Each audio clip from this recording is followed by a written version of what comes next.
Hey man, I'm so sorry to break this to you, but you can't get more out than you put in. Straight up. Alright, too many of you guys, listen up, too many of you guys expect fucking results and you don't put the fucking work in. You're like, man, I should be lean by now. You ate 2,000 calories for 5 days, congratulations. Then you drink beer and you ate like shit. The fuck do you expect anything? Listen, I saw a quote. This is gonna be my new favorite quote, by the way. I might say this in every fucking video.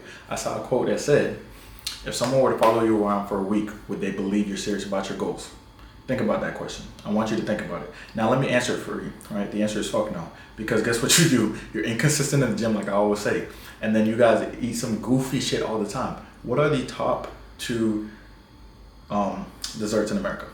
You got ice cream, Ben and Jerry's. You guys like that shit, don't you? And fucking cookies. Crumble cookie, all that other cookie goofy shit. So here's the thing. You say you're serious about your goals, and 9 p.m. hits and you're eating Chips Ahoy.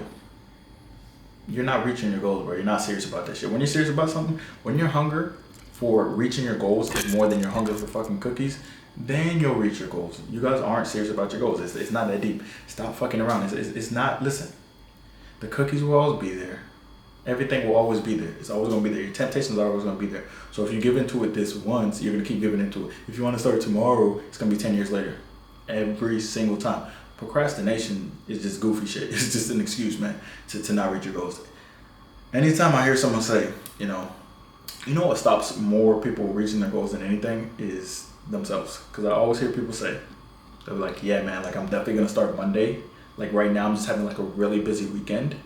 Yeah, and I'm like, okay, why don't you just start eating healthy this weekend? It doesn't matter how busy you are, you still control what you're eating. So if you're busy and you're eating in a calorie surplus, craziest shit I've ever, like the calculations don't make any sense. You know how long it takes for me to eat in a calorie surplus? You know how much chewing I would have to do versus me eating in a calorie deficit? So I'm gonna spend more time eating even though I lack time. Like that shit doesn't make any sense, all right? So stop with the goofy shit, stop making excuses. Like, here's the thing. I obviously don't believe them and you don't believe them. But in reality, they're not going to get you anywhere. Because how long are you going to do these fad diets? How long are you going to say you're serious about the gym and then, fall through and not execute? You're literally destroying your own confidence. You can't build self-confidence if you can't trust yourself, right? And when you keep not doing what you say you're going to do, you can't trust yourself. So start to actually execute what you say you're going to do. Take it day by day. And stop going from eating 4,000 calories to eating 1,000 calories, right? If you're eating 4,000 calories right now, that means if you go down to 3,000, you'll lose some. Then you bump it down to like 2,600, then 2,400, then 2,300. Boom, you're shredded. All right, you got to give it more time. You got to be more realistic with your goals, but you also got to stop lying to yourself, all right? Like, take inventory. If you're not where you want to be, take inventory because that's what's stopping you from reaching your goals, something that you're doing.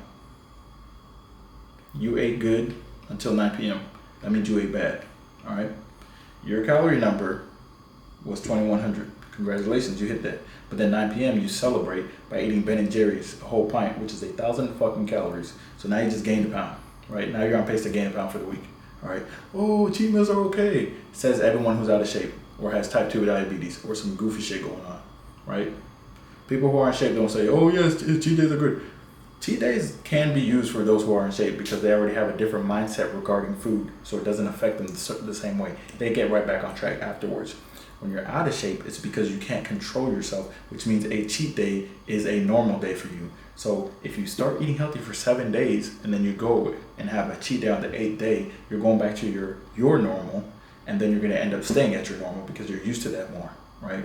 So control yourself to the point where you can actually be at a lean weight, lean body fat percentage, but you can do a cheat day and go right back on track. Like that's a mindset that you have to develop over time by being able to control your mind. If you're over 20% body fat, you can't control your mind. It is what it is. Some people will say 15%, but yeah, if you're over like 18 to 20% body fat, you can't control your mind regarding food. All right, simple. All right, because there's no health benefits to being above 20% body fat. Now I know someone in the comments who's above 20% body fat is going to try to defend it, but I mean, here's the thing, when you watch the NFL or whatever, when you sit down and watch the NFL with your wife, you and her are both looking at DK Metcalf, admiring, right? You're like, dang, I wish I looked like him. And your wife is like, damn, I wish my husband looked like him. Shit like that, man. And you know deep down that you could be a better version of yourself. One thing you can always control is what you consume.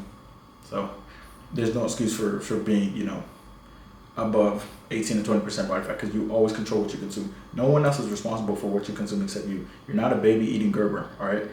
You're just not a baby eating Gerber. You're picking everything that you eat. So you can't simultaneously consistently eat a bunch of fries, drink sodas, eat ice cream, eat cookies, and be mad at, everybody else for being leaner than you when they don't eat those things, which is why they're leaner than you. If they put in the work and they get the results, why are you getting mad about it if you're not putting in work? Goofy shit.